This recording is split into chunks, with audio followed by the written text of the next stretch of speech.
Hello friends, मैं आपका friend गगन और स्मार्ट इंडिया डिजिटल सेंटर के इस ऑफिशियल यूट्यूब चैनल पर आपका स्वागत है। आज का टॉपिक होने वाला है संविदा शिक्षक वर्ग 3 फॉर्म अपडेट करना ज़रूरी है। तो ऐसे कन्फ्यूज़न वाले इस टॉपिक को लेकर आज ये पूरा डिटेल वीडियो आपके साथ शेयर करने वाला हूँ। तो अभी तक आप हमारे चैनल में नए हैं तो सब्सक्राइब कीजिए, लाइक कीजिए और अपने फ्रेंडों को शेयर कीजिए।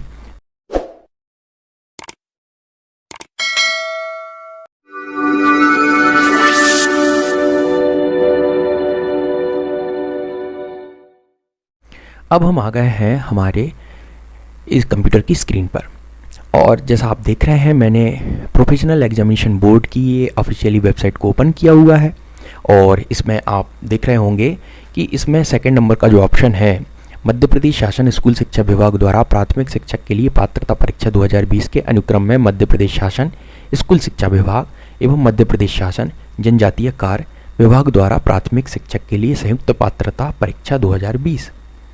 इसमें आप देख रहे होंगे आवेदन पत्र आरंभ करने की तिथि 14 दिसंबर थी और अंतिम तिथि 28 दिसंबर है। भुगतान के पश्चात संशोधन आरंभ करने की तिथि 14 दिसंबर और अंतिम तिथि 2 जनवरी। तो आपको मैं ये बता देना चाहता हूँ कि ये प्रोफेशनली एग्जामिनेशन बोर्ड के माध्यम से जो परीक्षा फॉर्म फिल हो रहे हैं प्राथमिक शिक्षक पात्रता के लिए, तो इस अपडेट में वह अभ्यर्थी इसको फिल कर सकते हैं जिन्होंने सन 2020 में जो फॉर्म फिल हुए थे, उस समय जो फॉर्म फिल नहीं कर पाए थे उनके लिए भी ये लिंक ओपन की गई है। अब हम आते हैं आज के मेन टॉपिक जो थंबनेल में आपने देखा है उस कन्फ्यूज़न वाले टॉपिक पर। तो हम डायरेक्ट पहुंचते हैं हमारे इस प्लेटफॉर्म पर डली हुई पीबी के द्वारा ऑफिशियली रूल बुक पर। अब हमने रूल बुक ओपन कर ली है। आप देख रहे होंगे इस रूल बुक में ये संयुक्त पात्रता परीक्षा 2020 परीक्षा संचालन नियम पुस्तिका संशोधित। यहाँ पर आपको मैं बता देना चाहता हूँ कि जो नियम पुस्तिका है ये लगभग 90% एज इट इज़ 2020 के जैसी ही है, बस इसमें कुछ संशोधन किए गए हैं। जैसे कौन कौन से संशोधन किए गए हैं मैं आपको आज यहाँ पर इस वीडियो के माध्यम से पूरा डिटेल्स देने वाला हूँ, तो स्किप नहीं कीजिएगा, अंत तक वीडियो देखिएगा। इसमें सबसे पहला जो अपडेट किया गया है वह है ऑनलाइन आवेदन पत्र भरने की प्रारंभ तिथि और अंतिम तिथि। इसमें करेक्शन किया गया है। साथ ही साथ इसमें एक करेक्शन और किया गया है। ये करेक्शन ये है कि इसमें स्कूल शिक्षा विभाग और जनजातीय कार्य विभाग दोनों के द्वारा संयुक्त पात्रता परीक्षा ली जा रही है। अब इसमें एक अपडेट और आपको देखने को मिलेगा। ये तारीख जो दी गई है 5/3/2022 से प्रारंभ, ये परीक्षा का दिनांक दिया गया है प्रथम पाली और द्वितीय पाली। जैसा कि पहले भी प्रथम पाली और द्वितीय पाली में ही होते थे, लेकिन इधर पर आपको ये एक परीक्षा दिनांक नई दिनांक देखने को मिलेगी, ये एक अपडेट किया गया है। साथ ही साथ ये पैसा तो ये शुल्क जो था वो एज इट इज़ 2020 के ही जैसी है। इसमें एक अपडेट किया गया है, इसमें अंडरलाइन करके ये जो मेंशन किया गया है प्राथमिक शिक्षक पात्रता परीक्षा 2020 हेतु पूर्व में माह जनवरी फरवरी 2020 में आवेदित अभ्यर्थियों को पुनः आवेदन भरने की आवश्यकता नहीं है। पूर्व में भरे गए एवं नवीन भरे जाने वाले आवेदन पत्र दोनों विभागों के पदों हेतु मान्य होंगे। तो मैं आपको पहले भी बता चुका हूँ, यहाँ पर आप देख रहे होंगे कि यहाँ पर संयुक्त पात्रता परीक्षा है। जब 2020 में ये फॉर्म फिल हुए थे तो उस समय स्कूल शिक्षा विभाग ने ये वैकेंसी निकाली हुई थी और उसमें जनजातीय कार्य विभाग के रिक्त स्थान इसमें इंक्लूड नहीं थे। क्योंकि अब जनजातीय कार्य विभाग के भी जो रिक्त स्थान है वो भी इसमें इंक्लूड कर दिए गए हैं, इसलिए ये संयुक्त पात्रता परीक्षा के फॉर्म ये फिल हो रहे हैं। और आपको यदि आपने 2020 में फॉर्म फिल किए हुए थे तो आपको अलग से फॉर्म फिल करने की आवश्यकता नहीं है। दोनों विभागों में वही फॉर्म आपका मान्य होगा, ये उन्होंने मेंशन करके दिया हुआ है। कुछ टिप्पणी दी गई हैं कि जो एक गाइडलाइन होती है कि अभ्यर्थी का आधार पंजीयन अनिवार्य होना है, बोर्ड द्वारा आयोजित परीक्षाओं में मूल फोटो युक्त पहचान पत्र लाना है, आधार कार्ड है, वोटर आईडी कार्ड है, पैन कार्ड है। इसके अलावा प्रवेश के समय परीक्षा के दौरान बहुस्तरीय बायोमेट्रिक सत्यापन होगा, फिंगर के माध्यम से सत्यापन होगा, इलेक्ट्रॉनिक डिवाइस नहीं लेके आना है, मोबाइल फ़ोन नहीं लेके आना है, रिपोर्टिंग टाइम से पहले आना है। ऑनलाइन आवेदन पत्र क्रमांक के द्वारा ही ऑनलाइन परीक्षा हेतु अभ्यर्थी अपना प्रवेश पत्र प्राप्त कर सकेंगे। मध्य प्रदेश राज्य में ये एक इम्पोर्टेंट टॉपिक अभी आपको मैं इसके बीच में आएगा अभी वो मैटर, तो मैं भी आपको हाईलाइट कर देता हूँ। सभी अभ्यर्थियों का मध्य प्रदेश राज्य के रोजगार कार्यालय में जीवित पंजीयन होना अनिवार्य होगा। परीक्षा केंद्र पर आवेदक का काला बॉल पॉइंट पेन और परीक्षा हॉल में प्रवेश हेतु मंडल की वेबसाइट डाउनलोड किए गए प्रवेश पत्र साथ लाना होगा।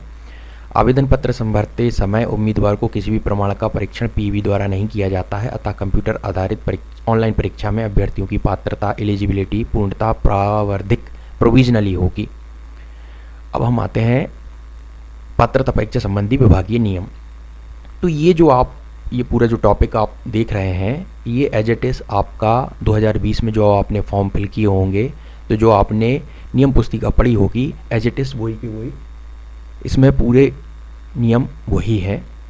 जैसा एक नियम और क्लियर, अभी कुछ अभ्यर्थियों का ये एक कन्फ्यूज़न है कि बीएड जिन्होंने किया हुआ है वो बीएड मान्यता मिलेगी कि नहीं मिलेगी। तो मैं आपको यहाँ पर बता देना चाहता हूँ, यहाँ पर लिखा हुआ है 50% अंकों के साथ स्नातक तथा शिक्षा स्नातक बीएड जिसने राष्ट्रीय अध्यापक शिक्षा परिषद द्वारा मान्यता प्राप्त संस्थान से शिक्षा स्नातक की उपाधि प्राप्त की है, उस पर कक्षा 1 से 5 तक पढ़ाने के लिए अध्यापक के रूप में नियुक्ति हेतु विचार किया जाएगा किंतु इस प्रकार अध्यापक के रूप में नियुक्त व्यक्ति को प्राथमिक शिक्षक के लिए नियुक्त होने से 2 वर्ष के भीतर राष्ट्रीय अध्यापक शिक्षा परिषद द्वारा मान्यता प्राप्त प्राथमिक शिक्षा में 6 महीने का एक सेतु पाठ्यक्रम, जिसे ब्रिज कोर्स बोलते हैं, आवश्यक रूप से करना होगा। तो आपका कन्फ्यूज़न यहाँ पर क्लियर हो गया होगा कि जो यदि बीएड से फॉर्म फिल किए हुए हैं तो वो भी फॉर्म फिल कर सकते हैं। बाद में यदि उनका सिलेक्शन होता है तो उनको एक ब्रिज कोर्स 6 महीने का होता है, उसको करना उनको अनिवार्य होगा। अब हम आते हैं नेक्स्ट टॉपिक पर। इसमें आपको एक और मैं आपको क्लियर कर देना चाहता हूँ। इसमें देखिए, नवीन आवेदन करने वाले अभ्यर्थियों की न्यूनतम आयु 1 जनवरी 2021 को 18 वर्ष हो जानी चाहिए। ये एक इम्पोर्टेंट टॉपिक, एक इम्पोर्टेंट पॉइंट है, इसको नोट करना ज़रूरी है। साथ ही साथ जो नए आवेदक हैं उनके लिए शिक्षक पात्रता मध्य प्रदेश प्राथमिक शिक्षक पात्रता परीक्षा होगी। इसकी वैधता अवधि परीक्षा परिणाम जारी होने से 2 वर्ष तक रहेगी। अब हम आगे बढ़ते हैं। ये वही वाला टॉपिक है जो अभी ऊपर अंडरलाइन करके दिया हुआ था। इस परीक्षा हेतु पूर्व में माह जनवरी फरवरी 2020 में प्राथमिक शिक्षक पात्रता परीक्षा 2020 हेतु आवेदित आवेदक अभ्यर्थियों को पुनः आवेदन भरने की आवश्यकता नहीं है, दोनों विभागों में मान्य होगी। तो मैं आपको इसमें एक क्लियर कर देना चाहता हूँ कि इस पूरे पीडीएफ में कहीं पे भी आपको अपडेट संबंधी कोई भी ऐसी गाइडलाइन नहीं दी गई है। इसमें सिर्फ ये मेंशन सिर्फ है कि यदि आपके फार्म में कोई त्रुटि हो गई हो, जो आप उस समय जो लास्ट डेट निकल चुकी थी और सुधारीकरण की जो दिनांक भी निकल चुकी थी, यदि आप अपने कुछ त्रुटि को सुधार नहीं कर पाए थे तो वो इसके माध्यम से अब आप सुधार कर सकते हैं। जैसे आपके नाम, पिता के नाम, सरनेम या आपकी डेट ऑफ बर्थ। अब बहुत सारे अभ्यर्थियों को एक विषय ध्यान में आता है और उनका कन्फ्यूजन इसमें है कि बहुत सारे अभ्यर्थियों का रोजगार पंजीयन जीवित अवस्था में है अथवा नहीं है, और यदि वो नहीं है तो क्या उसको अपडेट करना है। तो यहाँ पर मैं आपको बता देना चाहता हूँ कि यदि आपका जो एमपी रोजगार पोर्टल पर आपका पंजीयन अपडेट नहीं है, रिन्यू नहीं है, तो उसको रिन्यू कर लें, बाकी का वही आपका भरा रहेगा फॉर्म। साथ ही साथ यदि आप उसको अपडेट कर सकते हैं, क्योंकि यदि आपका वो डेट एक्सपायर हो चुका है और यदि वो रिन्यू नहीं हो रहा है तो आप नए सिरे से जो एमपी रोजगार पोर्टल पर अपना रोजगार प्रमाण पत्र के लिए रजिस्ट्रेशन कराएंगे तो एक नया रजिस्ट्रेशन मिल जाएगा फिर बाद में आपको। तो उसके लिए अपडेट करने के लिए आपको उसमें अपडेट करना पड़ेगा। और मैं आपको एक क्लियर मेंशन कर देना चाहता हूँ, इसमें आपको लिखा हुआ है कि जो 2020 में जैसा आपने 2020 में इन्फॉर्मेशन दी हुई थी, चूँकि ये वैकेंसी 2020 की है, तो आपने 2020 में जिस तरीके की आपने इन्फॉर्मेशन उसमें दी हुई थी, फिल की हुई थी, तो 2020 के ही अकॉर्डिंग वो आपका फॉर्म माना जाएगा। तो यदि आप उसमें आपकी कोई त्रुटि नहीं थी, यदि आप उसको अपडेट नहीं भी करते हैं तो भी मान्य होगा। क्योंकि आपका जो फॉर्म में जो आपने दस्तावेज आपने मेंशन किए हुए हैं कि आपके पास बीएड है, ग्रेजुएट है, 10th की मार्कशीट की डेट ऑफ बर्थ है, आपने जाति प्रमाण पत्र लगाए हुए हैं, या आप दिव्यांगजन श्रेणी के अंतर्गत डिसेबिलिटी के लिए एलिजिबल होकर आपने उसमें फिल किया हुआ है, या कोई आरक्षण का लाभ लेना चाह रहे हैं, तो उससे रिलेटेड आपको डॉक्यूमेंट जब आपका सत्यापन होगा उस समय आपके पास वो सारी चीज़ें होना अनिवार्य होगा। तो यदि आपने उसमें फॉर्म में मेंशन ही नहीं किया है या आपने मेंशन किया था कि रनिंग है, तो उससे कुछ नहीं होता है। आप आगामी समय में जब सत्यापन होगा आपके सिलेक्शन होने के बाद सेकेंड राउंड में, उस समय तक आपके पास जो भी मार्कशीट रहेगी वो आप जो एलिजिबिलिटी दी गई है उसको फुलफ़िल करते हो। तो ये आपको क्लियर हो गया होगा इस विषय में। अब हम आते हैं एक और इसको क्लियर करने के लिए, तो आपको मैं ले चलता हूँ, मैं सैंपल लेके आया हूँ फॉर्म का। प्राथमिक शिक्षक पात्रता परीक्षा 2020 के फॉर्म का एक सैंपल है जो 2020 में एक अभ्यर्थी ने भरा हुआ था, वही आपके लिए सैंपल लेके आया हूँ। तो इस सैंपल में आप देख रहे होंगे कि फॉर्म वर्ग 3 डाला था 16/1/2020, इन्होंने मेंशन करके रखा हुआ है। तो इसमें अनुक्रमांक है, इसमें अनुक्रमांक नंबर होगा जो जनरेट हुआ होगा, सामान्य पंजीकरण क्रमांक जो पीवी प्रोफाइल में पंजीयन करते हैं तो उसका प्रोफाइल क्रमांक यहाँ पर था, नाम, पिता या पति का नाम, माता का नाम, लिंग, जन्म तिथि और किस वर्ग से श्रेणी से आते हैं, वो मध्य प्रदेश की मूल निवासी हैं अथवा नहीं, तो यहाँ पर यस भरा होगा आपने।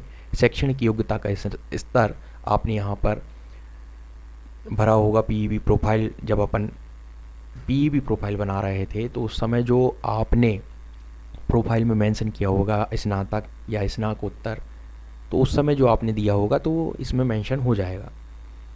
अब निवास का क्षेत्र क्या है और यहाँ पर और भुगतान की स्थिति, ये ट्रांजैक्शन का है, आप विवाहित हैं कि नहीं हैं, ये इन्फॉर्मेशन मांगी गई थी।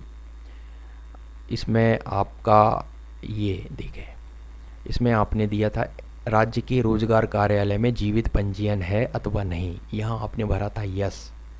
और मध्य प्रदेश राज्य के रोजगार कार्यालय में जीवित पंजीयन क्रमांक, तो आपने जीवित पंजीयन क्रमांक का यहाँ पर नंबर दिया हुआ था।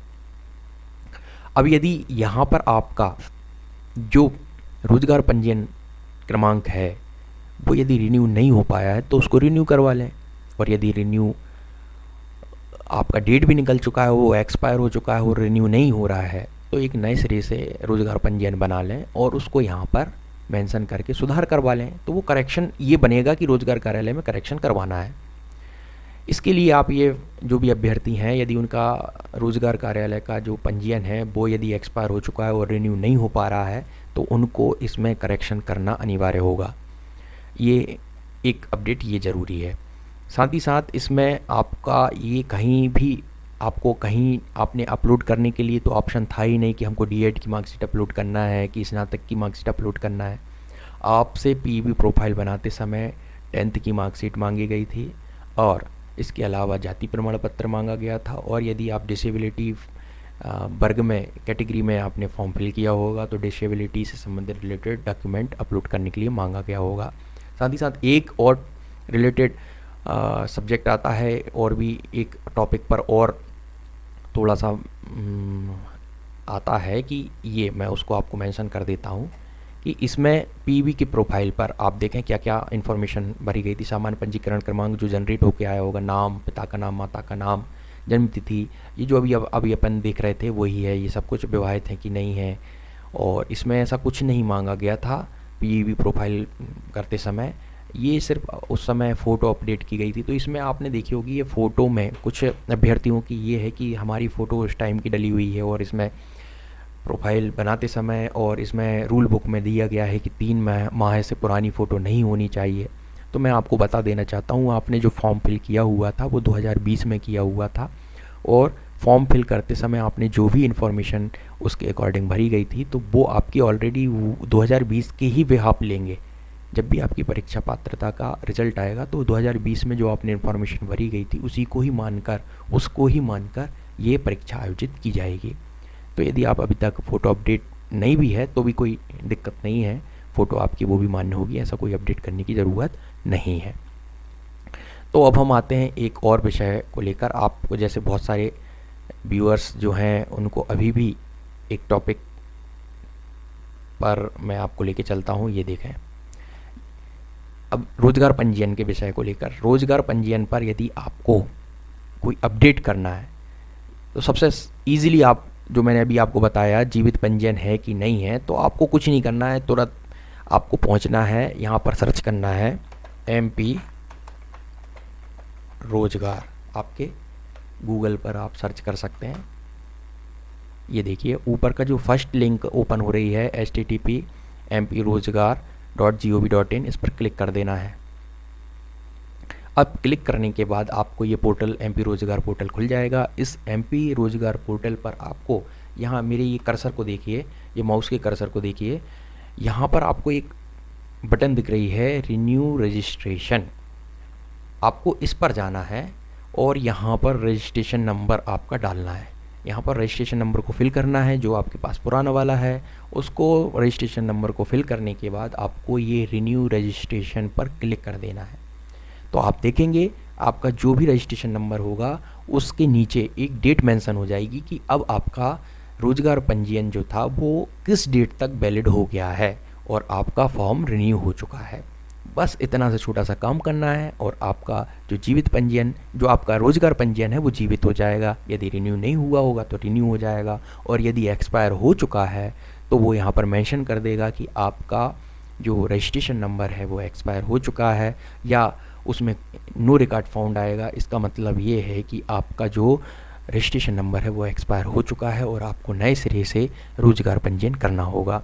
ये वीडियो यदि आपको अच्छी लगी हो, आपके हेल्पफुल हो, तो प्लीज़ हमारे इस वीडियो को अपने सभी दोस्तों तक पहुंचाने का आपको एक बहुत अच्छा प्लेटफॉर्म मिला है, और ऐसे ही इंटरेस्टिंग वीडियोस आप तक पहुंचते रहें, मिलते रहें, और मुझे भी मोटिवेशन मिलता रहे। इसके लिए हमारे स्मार्ट इंडिया डिजिटल सेंटर के इस ऑफिशियल यूट्यूब चैनल को लाइक, सब्सक्राइब और अपने फ्रेंडों में शेयर ज़रूर करें। वीडियो आखिरी तक देखने के लिए धन्यवाद।